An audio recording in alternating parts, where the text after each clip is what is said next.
മലയാളി പ്രേക്ഷകർക്ക് ഇഷ്ടപ്പെട്ട നടിയാണ് ആര്യ. ബഡായി ബംഗ്ലാവ് എന്ന പരിപാടിയിലൂടെ മിനി സ്ക്രീൻ പ്രേക്ഷകരുടെ ശ്രദ്ധ പിടിച്ചു നേടാനായിട്ട് ആര്യയ്ക്ക് സാധിച്ചിരുന്നു. ബഡായി ആര്യ എന്നാണ് പിന്നീട് ആര്യ അറിയപ്പെട്ടത്. അതിനുശേഷമാണ് ബിഗ് ബോസിലേക്ക് താരം പോകുന്നത്. പക്ഷേ ബിഗ് ബോസ് ഷോ ആര്യയ്ക്ക് വളരെയധികം നെഗറ്റീവ് ഇമേജാണ് കൊടുത്തത്.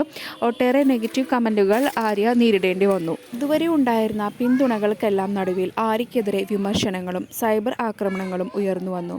അവിടെയൊന്നും തളരാതെ മുന്നോട്ട് പോവാനാണ് നടി ശ്രമിച്ചത്. ഇപ്പോൾ ഇതാ തന്റെ കുടുംബജീവിതത്തിലുണ്ടായ താളപ്പിഴകളെ കുറിച്ചാണ് ആര്യ ഇപ്പോൾ തുറന്ന് സംസാരിച്ചിരിക്കുന്നത്. ജീവിതത്തിൽ സംഭവിച്ച പ്രശ്നം അത് എന്റേതായിരുന്നു എന്നാണ് ആര്യ പറഞ്ഞത്. തന്റെ ഭാഗത്തു നിന്നും വന്ന മിസ്റ്റേക്കാണ് ആ ബന്ധം തകർത്തത്. അത് ഞാൻ അംഗീകരിക്കുന്നു. എന്റെ തെറ്റാണെന്ന് ആ സമയത്ത് തന്നെ അറിയാമായിരുന്നു. ചിലപ്പോൾ അദ്ദേഹം എന്നോട് ക്ഷമിക്കുമായിരുന്നു.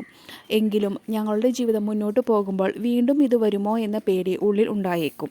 പിന്നെ അദ്ദേഹം എന്നേക്കാൾ നല്ലൊരു ജീവിത പങ്കാളിയെ അർഹിക്കുന്നുണ്ടെന്ന് എനിക്ക് തന്നെ തോന്നി. മാത്രമല്ല ഞാൻ ചെയ്ത തെറ്റിൻ്റെ കുറ്റബോധം കൊണ്ടാണ് ആദ്യ വിവാഹ ജീവിതം വേണ്ടെന്ന് ഞാൻ വെച്ചത് എന്നും ആര്യ പറയുന്നു.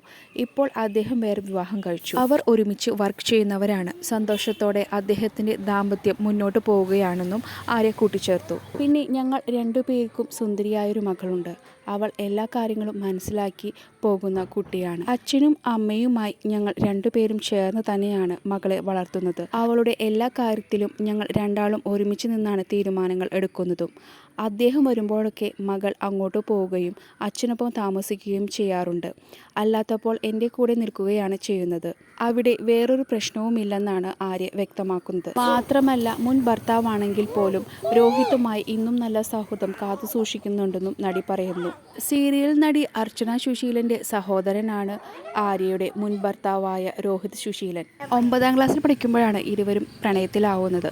അതിനുശേഷം ആ പ്രണയം മുന്നോട്ട് പോവുകയും 18 വയസ്സായപ്പോഴേക്കും ഇരുവരും വിവാഹം കഴിക്കുകയും ചെയ്തു. 8 വർഷത്തെ ദാമ്പത്യ ജീവിതത്തിനൊടുവിലാണ് ഇരുവരും വേർപിരിഞ്ഞത്. കൂടുതൽ അപ്ഡേറ്റ്സിനായി ഈ ചാനൽ സബ്സ്ക്രൈബ് ചെയ്യുക.